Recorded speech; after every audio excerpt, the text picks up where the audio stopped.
Hey guys, welcome back to my channel the medi coach skill. Guys, Uttar Pradesh Ayush counselling बहुत ही जल्द start होने वाली है।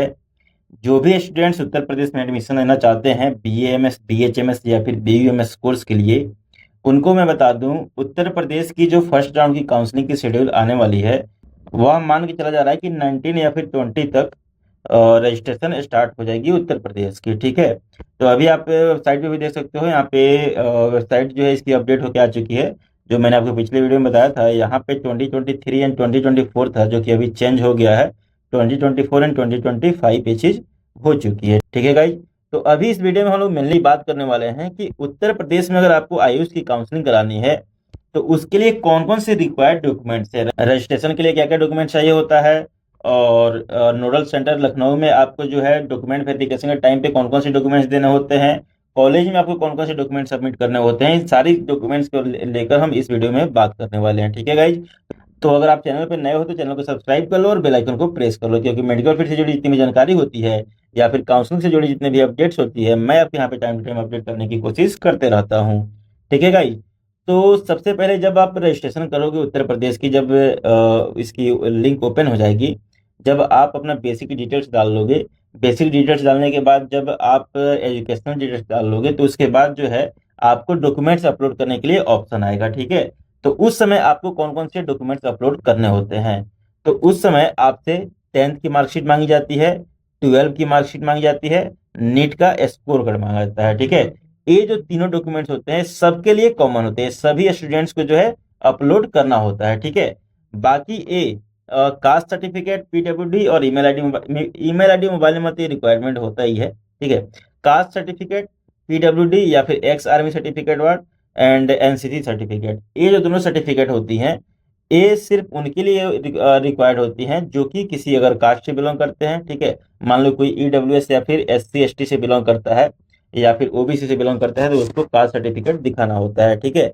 अगर आप उत्तर प्रदेश स्टेट में ओबीसी या फिर ईडब्ल्यूएस कैटेगरी से आते हो, तो आपका जो कास्ट सर्टिफिकेट होना चाहिए वह इशू हुआ होना चाहिए 1 अप्रैल 2024 के बाद का बना हुआ होना चाहिए। ठीक है, इस चीज को आप ध्यान रखिएगा कि पुराना जो आपका कास्ट सर्टिफिकेट होगा ओबीसी और ईडब्ल्यूएस का, वह वैलिड नहीं होगा। उस अगर आपका जो है डॉक्यूमेंट्स नया नहीं है तो आपकी कास्ट सर्टिफिकेट को इनवैलिड कर दिया जाएगा और आपको जो है जनरल कैटेगरी से, जनरल कैटेगरी में आपको डाल दिया जाएगा। आपको जो कॉलेज अगर अलाउट होता है तो जनरल कैटेगरी से होगा, ना कि ओबीसी और ईडब्ल्यूएस कैटेगरी से होगा। ठीक है, तो इस चीज का आपको ध्यान रखना है।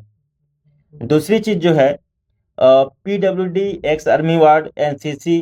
ठीक है, इसके साथ साथ जो भी फ्रीडम फाइटर्स होते हैं उनका जो सर्टिफिकेट होता है उसकी रिक्वायरमेंट होती है, अगर आप इस ऑप्शन को चूज करते हो तो। ठीक है, ईमेल आईडी बहुत ही इंपॉर्टेंट चीज है।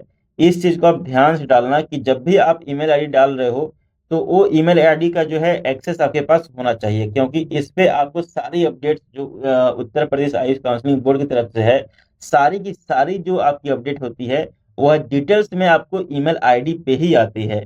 मोबाइल नंबर पे मैसेज के थ्रू आती है लेकिन उतना डिटेल्स में नहीं आता है। जैसे मान लो कि ऑनलाइन जब डॉक्यूमेंट्स का वेरिफिकेशन होता है, ठीक है, उत्तर प्रदेश में क्या होता है कि जो भी आप ये डॉक्यूमेंट्स अपलोड करोगे इसकी वेरिफिकेशन ऑनलाइन होती है। ठीक है, तो इस चीज का ध्यान रहे कि आप जो भी डॉक्यूमेंट्स अपलोड करोगे वो बिल्कुल क्लियर होना चाहिए और विजुअल होना चाहिए, रीडेबल होना चाहिए। ठीक है, ऐसा नहीं कि ब्लर डाल दिए या फिर आधा कटा हुआ डाल दिए, क्रॉप डाल दिए, तो वैसे डॉक्यूमेंट्स को रिजेक्ट कर दिया जाता है, आपको फिर से समय दिया जाता है। और कैसे आपको बताया जाता है, उसमें क्या है कि आपको जब रिजेक्ट किया जाएगा, डॉक्यूमेंट्स आपका सही नहीं है, तो उस समय आपको जो नोटिफिकेशन है वह email ID and mobile number in दोनों पे आता है। ठीक है, मोबाइल नंबर पे आपको सिर्फ ये आएगा मैसेज के थ्रू कि आपका जो है डॉक्यूमेंट अनवेरिफाइड कर दिया गया है, आप फिर से डॉक्यूमेंट्स को अपलोड कीजिए। ठीक है, लेकिन जो आपको ईमेल आईडी आएगा, ईमेल आएगा जो आपको ईमेल आईडी पे आपको कंप्लीट डिटेल्स में आता है कि आपका जो कौन सा डॉक्यूमेंट्स है उसको जो है रिजेक्ट किया गया है, किस वजह से किया गया है, उसका रीजन जो है आपको ईमेल आईडी में मेंशन रहता है। ठीक है, तो इसलिए ईमेल आईडी बहुत ही ज़्यादा इंपॉर्टेंट होता है उत्तर प्रदेश काउंसलिंग के लिए। Not only for Uttar Pradesh counselling बल्कि ऑलमोस्ट स्टेट की काउंसलिंग में ईमेल आईडी जो है बहुत इंपॉर्टेंट होती है। ठीक है, तो इसी को ध्यान में रखेंगे और कभी भी आप खुद का ईमेल आईडी यूज करें, क्योंकि इस पे सारी आपकी जो है डिटेल्स वगैरह सारी चीज़ें इसी पे आती है। ठीक है, तो ये थी लिस्ट ऑफ डॉक्यूमेंट्स जो कि रिक्वायर्ड होंगे ऑनलाइन रजिस्ट्रेशन के टाइम पे। ठीक है, इसके बाद जब आपको जब आपका ऑनलाइन रजिस्ट्रेशन हो जाता है, आपका रजिस्ट्रेशन पेमेंट हो जाता है, सिक्योरिटी मनी जमा हो जाती है, देन मेरिट लिस्ट आती है। मेरिट लिस्ट में आपका नेम आता है, उसके बाद आप चॉइस फिलिंग करते हो। चॉइस फिलिंग करने के बाद जो है आपको कॉलेज अलॉट होता है। ठीक है, जब कॉलेज आपको अलॉट हो जाता है देन आपको बुलाया जाता है डॉक्यूमेंट वेरिफिकेशन के लिए नोडल सेंटर। लखनऊ में जो गोमती नगर में नोडल सेंटर है, नेशनल होम्योपैथिक मेडिकल कॉलेज। ठीक है, NHMC national homeopathic medical college जो कि गोमती नगर में है, गोमती नगर लखनऊ में है। ठीक है, यहाँ पे आपको बुलाया जाता है किस लिए? डॉक्यूमेंट वेरिफिकेशन के लिए। यह क्या है? यह है नोडल सेंटर आपका। ठीक है, उत्तर प्रदेश की जितने भी आयुष की कोर्सेस होती हैं उनके लिए डॉक्यूमेंट वेरिफिकेशन के लिए आपको यहाँ पे बुलाया जाता है। ठीक है, तो जब आपको जो कॉलेज अलॉट हो जाएगा, जब आप डॉक्यूमेंट वेरिफिकेशन के लिए यहाँ पे जाओगे, कब जाना होता है गाइज? उसके लिए आपके लिए शेड्यूल आती है अलग से, वेबसाइट पे आपको शो होगी, या फिर आप चैनल पे मैंने आपको पहले ही बोल रखा है कि आप सब्सक्राइब करके रखो, क्योंकि जितने भी अपडेट्स होती है मैं आप यहाँ पे अपडेट करते रहूंगा। जब भी शेड्यूल आएगी, कब आपको आना है, वो सारी चीज़ मैं यहाँ पे आपको अपडेट करके बताऊंगा। ठीक है, तो जब आप गोमती नगर में जाओगे नेशनल होम्योपैथिक मेडिकल कॉलेज में, तो वहां पे कौन कौन सी डॉक्यूमेंट्स की रिक्वायरमेंट होगी उसको मैं आपको बता देता हूँ। ठीक है, वहां पे आपसे लिया जाता है 10th की मार्कशीट, 12 की मार्कशीट, इंटरमीडिएट पासिंग सर्टिफिकेट यानी कि SLC, माइग्रेशन TC जो भी हो आपके पास। कैरेक्टर सर्टिफिकेट तो वहां पे नहीं लगता है, इसको आप रहने दो। आधार कार्ड आपको लगेगा, नीट का एडमिट कार्ड लगेगा, नीट का स्कोर कार्ड लगेगा, और पासपोर्ट साइज फोटोज आपकी लगती है 1 से 2। ठीक है, डोमिसाइल आपको वहां पे नहीं लगती है। कास्ट सर्टिफिकेट आपका लगेगा, PWD सर्टिफिकेट है तो वहां पे लगेगा। ठीक है, ये जो डॉक्यूमेंट्स है 1 2 3 4 5 6 7 8 9, ये 9 डॉक्यूमेंट्स जो है आपको वहां पे शो करनी होती है। और इसके साथ साथ आपको जो है इसके साथ साथ 2 3 चीजें और लेकर जानी होती है। क्या चीज? Application form. जो एप्लीकेशन फॉर्म आप फिल करोगे उस एप्लीकेशन फॉर्म का PDF, इसके साथ साथ रजिस्ट्रेशन फॉर्म यानी कि रजिस्ट्रेशन पेमेंट स्लिप, यानी कि जो आपने पेमेंट किया होगा 2000 का रजिस्ट्रेशन चार्ज, उसका स्लिप मिलता है। उस स्लिप को आपको बहुत ही ध्यानपूर्वक रख लेना होता है। सिक्योरिटी मनी जो आप पे करोगे, अगर आपको गवर्नमेंट में लेना है तो 20,000, अगर आपको प्राइवेट में लेना है तो उसके लिए 50,000 का जो आप सिक्योरिटी मनी पे करोगे उसकी जो है पेमेंट स्लिप आती है, इसको भी आपको लेकर जाना होता है गोमती नगर में। कहाँ पे? नोडल सेंटर पे डॉक्यूमेंट वेरिफिकेशन के टाइम पे। ठीक है, तो ये सारी डॉक्यूमेंट्स आपको लेकर जानी होती है, और इसको जो है सीक्वेंस वाइज वहां पे दिखाना होता है। वो सीक्वेंस कैसा होता है? तो उसके लिए जब आप नोडल सेंटर पे पहुंचोगे तो वहां पे आपको एक लिस्ट मिलेगी। ठीक है, एक आपको लिस्ट मिलती है, उस लिस्ट में आपका डॉक्यूमेंट्स का नाम लिखा होता है, लाइक नीट का एडमिट कार्ड, नीट का स्कोर कार्ड, 10th की मार्कशीट, 12 की मार्कशीट, ऐसे करके आपके पास जो है एक कंप्लीट लिस्ट आती है। ठीक है, तो उस लिस्ट के अकॉर्डिंग जो है आपको सारे डॉक्यूमेंट्स को वहां पे अटैच करना होता है, एंड देन उसका कॉपी करके आपको एक वो जो है एक कॉपी, जेरॉक्स कॉपी जो है आपको लेकर जाना होता है। ओरिजिनल भी और जेरॉक्स कॉपी भी। ओरिजिनल चेक होकर आपको फिर रिटर्न दे दिया जाता है, और जेरॉक्स कॉपी जो होती है आपकी उसको वहां पे सबमिट कर लिया जाता है। ठीक है, तो ये थी आपको गोमती नगर में। अब जब गोमती नगर में आपका डॉक्यूमेंट वेरिफिकेशन हो जाएगा, नोडल सेंटर पे जो आपका डॉक्यूमेंट वेरिफिकेशन हो जाएगा, तो उसके बाद आपको मिलेगा एक अलॉटमेंट लेटर। ठीक है, अलॉटमेंट लेटर आपको एक मिलता है। तो अलॉटमेंट लेटर कैसे मिलता है? आपका जब डॉक्यूमेंट वेरिफिकेशन हो जाता है तो उसी समय विदिन 1 आवर आपको जो है फिर से उत्तर प्रदेश की जो ऑफिशियल वेबसाइट है उस वेबसाइट पे जाके आपको अपना लॉगिन करके और वहां से अलॉटमेंट लेटर को डाउनलोड करना होता है। ठीक है, ये जब डॉक्यूमेंट वेरिफिकेशन होगा उसके बाद ही वहां पे आता है, उसके पहले नहीं आता है। ठीक है, तो ये चीज आपको मिल जाती है, एंड देन आपको पहुंचना होता है वहां से कॉलेज में, जो भी आपका अलॉटेड कॉलेज है। ठीक है, कोई भी अगर आपको कॉलेज अलॉट होता है, उस कॉलेज में अगर आपको एडमिशन लेना होता है, तो उस कॉलेज में आपको पहुंचना होता है ओरिजिनल डॉक्यूमेंट्स के साथ। ठीक है, ओरिजिनल डॉक्यूमेंट्स, और साथ ही साथ जो कॉलेज का फीस है उस फीस की DD, या फिर बहुत सारे कॉलेज जो है आपको ऑनलाइन पेमेंट भी लेते हैं, तो उस ऑनलाइन पेमेंट को आपको वहाँ पे करना होता है। ठीक है, तो इस चीज़ का आपको ध्यान रखना है कि ये 2 चीज़ें बहुत इंपॉर्टेंट है। अब ओरिजिनल डॉक्यूमेंट्स में कौन कौन से डॉक्यूमेंट्स? तो उसके लिए इस सारी लिस्ट जो पड़ी हुई है, इस सारे डॉक्यूमेंट्स को आपको लेकर जाना होता है। कौन कौन से डॉक्यूमेंट्स है भैया इसमें?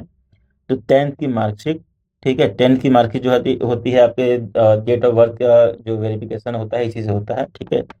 देन 12 की मार्कशीट, इंटरमीडिएट का पासिंग सर्टिफिकेट, एसएलसी, माइग्रेशन या ट्रांसफर सर्टिफिकेट, ठीक है, यानी कि 12 क्लास का जो है आपको स्कूल लिविंग सर्टिफिकेट, माइग्रेशन होता है या फिर ट्रांसफर सर्टिफिकेट होता है, इसको आपको लेकर जाना होता है, ठीक है। कुछ बच्चे जो ऐसे होते हैं जिनके पास एसएलसी या फिर माइग्रेशन या फिर टीसी इनमें से कोई एक नहीं होता है, तो लाइक ये बहुत सारे स्टेट में नहीं मिलती है, तो उसके लिए आपको परेशान नहीं होना है। आपके स्टेट में जो जो मिलता है सिर्फ वही डॉक्यूमेंट्स आपसे मांगे जाएंगे। नहीं मिलता होगा कोई बात नहीं है, ठीक है, आपसे नहीं मांगा जाएगा। इसके साथ साथ आपको जो एडिशनल डॉक्यूमेंट्स होता है वह होता है कैरेक्टर सर्टिफिकेट, ठीक है। ये हो गया, ये हो गया, ये हो गया। उसके बाद आपको क्या होता है? Character certificate. ये कहाँ से मिलता है? तो जो भी आपका लास्ट अपियरिंग स्कूल है, आप 12 पास आउट किए हो तो 12 में आपको मिला होगा, या फिर आप किसी ग्रेजुएशन अगर कर लिए हो, बीएससी अगर कर लिए हो, तो वहां से आपको जो है कैरेक्टर सर्टिफिकेट जारी होता है, उसको आपको लेकर जाना होता है। इसके अलावा Aadhaar card, PAN card and driving licence, ठीक है, इन तीनों में से आपके पास कोई एक जो है प्रॉपर आईडी होनी चाहिए, इसकी रिक्वायरमेंट होती है। और इसकी रिक्वायरमेंट सिर्फ आपको कॉलेज में नहीं बल्कि रजिस्ट्रेशन के टाइम, ठीक है, प्लस आपको नोडल सेंटर पे एंड प्लस आपको कॉलेज में, ये तीनों जगह जो है कॉमन रहती है, हर जगह आपको ये देना होता है, ठीक है। आधार कार्ड ही मेनली होता है, मेनली आधार कार्ड ही बच्चे लेकर जाते हैं वहाँ पे, ठीक है गाइज। तो उसके बाद जो है आपके पास होना चाहिए नीट का एडमिट कार्ड, नीट का स्कोर कार्ड, और आपका जो एडमिट कार्ड पे नीट की जो फोटोज आती है, ठीक है, उस फोटोज का सेम कॉपी आप बनवा लेना, कम से कम 10 से 15, ठीक है, 10 से 15 फोटो जो है आप उसको बनवा लेना। उसकी रिक्वायरमेंट आपको लगती है, उसकी रिक्वायरमेंट आपको रजिस्ट्रेशन के टाइम पे भी लगेगा, एंड डॉक्यूमेंट वेरिफिकेशन के टाइम पे नॉलेज सेंटर पे भी लगता है।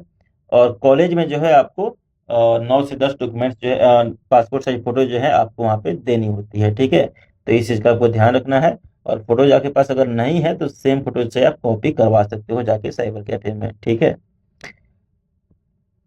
जब आपके पास ये सारे डॉक्यूमेंट्स हो जाएंगे, देन आपको, अगर आप उत्तर प्रदेश से बिलोंग करते हो तो डोमिसाइल सर्टिफिकेट, अगर आपका जो कैटेगरी है कोई तो उस कैटेगरी का कास्ट सर्टिफिकेट, ठीक है। अगर आप पीडब्ल्यूडी, एक्स आर्मी, वार्ड या फिर एनसीसी या फिर फ्रीडम फाइटर इन सब कैटेगरी में से आते हो तो उसका आपके पास डॉक्यूमेंट्स होना चाहिए। गैप सर्टिफिकेट, ठीक है, यह लगता है सिर्फ और सिर्फ कॉलेज में। अगर आपका एकेडमिक ईयर में कोई गैप है, लाइक आपका जो है 12 जो है आपने पास कर लिया है 2021 में या फिर 2022 में या फिर 2018 में, बहुत सारे बच्चे ऐसे भी हैं जो 18-19 में पास किए हुए हैं, वो भी जो है काउंसलिंग में पार्टिसिपेट कर रहे हैं। तो उस समय से लेकर, ठीक है, आप 2024 तक क्या किए उसका ब्यौरा आपको देना होता है। उसके लिए आपको एक सर्टिफिकेट बनवाना होता है जिसका नाम होता है गैप सर्टिफिकेट, ठीक है। ये कहाँ बनता है? इसके लिए आपको जाना होता है कोर्ट, कोर्ट में आप जाके एडवोकेट से इसको बनवा सकते हो, ठीक है। तो ये थी गैप सर्टिफिकेट की बात। इसके अलावा मैंने आपको ऑलरेडी बता रखा है application form, registration payment slip, ठीक है, सिक्योरिटी मनी स्लिप और अलॉटमेंट लेटर। इसको अलॉटमेंट लेटर मेन होता है, ठीक है। कॉलेज में जो है आपको इसको लेकर जाना बहुत ज़्यादा जरूरी होता है। तो ये सारी डॉक्यूमेंट्स थी जिसको मैंने आपको बताया लिस्ट वाइज, इसको आप देख लो, सारी डॉक्यूमेंट्स आपके पास रेडी होनी चाहिए। जैसे ही काउंसलिंग शुरू होगी, बच्चों में धड़पड़ी मच जाती है कि अब ये डॉक्यूमेंट्स नहीं है, वो डॉक्यूमेंट्स नहीं है, तो उस समय काफ़ी ज़्यादा बच्चे परेशान होते हैं। तो इसलिए मैंने वीडियो के माध्यम से जो है आपको सारी चीज़ें बता दी है कौन कौन सी डॉक्यूमेंट्स लगने वाली हैं। इन सारी डॉक्यूमेंट्स को आप रेडी रेडी करवा के रखो, और जब भी काउंसलिंग होगी तो इसकी रिक्वायरमेंट आपको पड़ेगी, ठीक है गाइस। इसके अलावा अगर आपको कोई भी हेल्प चाहिए या फिर काउंसलिंग सपोर्ट चाहिए या फिर आप चाहते हो हमारा पेड काउंसलिंग लेना, तो आप हमारी पेड काउंसलिंग भी ले सकते हो। बहुत ही कम चार्जेज में हम लोग जो है कॉलेज सिलेक्शन से लेकर रजिस्ट्रेशन, पेमेंट एंड जो भी आपका डॉक्यूमेंट वेरिफिकेशन होता है नोडल सेंटर पे कॉलेज में, इसके अलावा आपको पेमेंट कैसे करना होता है, ये जो सिक्योरिटी मनी है वो कैसे करना होता है, कैसे आप करोगे कि आप ही के अकाउंट से पेमेंट कटे और फिर आप ही के अकाउंट में रिटर्न आए, तो ये सारी चीज़ों का ध्यान रख के हम लोग आपका सपोर्ट करते हैं, not only in the process of admission but after admission भी। जो भी स्टूडेंट्स होते हैं जो हम लोग द्वारा एडमिट होते हैं कॉलेज में, उनको कोई भी रिक्वायरमेंट होता है, कोई भी हेल्प चाहिए होता है, तो इसमें भी हम लोग हेल्प करते हैं, ठीक है गाइस। तो इसके लिए आपको स्क्रीन पे नंबर दिख रहा है, इस पे आप कॉल कीजिए, बात कीजिए, और जो भी पॉसिबल है आपके लिए कॉलेज, जो भी बेस्ट कॉलेज होगा उसको हम लोग सजेस्ट करके आपको जो है आपके एडमिशन वगैरह सारी चीज़ें हम लोग करा देंगे। ठीक है, बहुत सारी कॉलेज में सीट बुकिंग भी होती है, तो सीट बुकिंग अगर आपको करानी है तो सीट बुकिंग भी हम लोग करवा देंगे। ठीक है गाइज, तो गाइज मिलते हैं नेक्स्ट वीडियो में। उससे पहले चैनल को सब्सक्राइब करना और बेल आइकन को प्रेस करना बिल्कुल भी ना भूलें।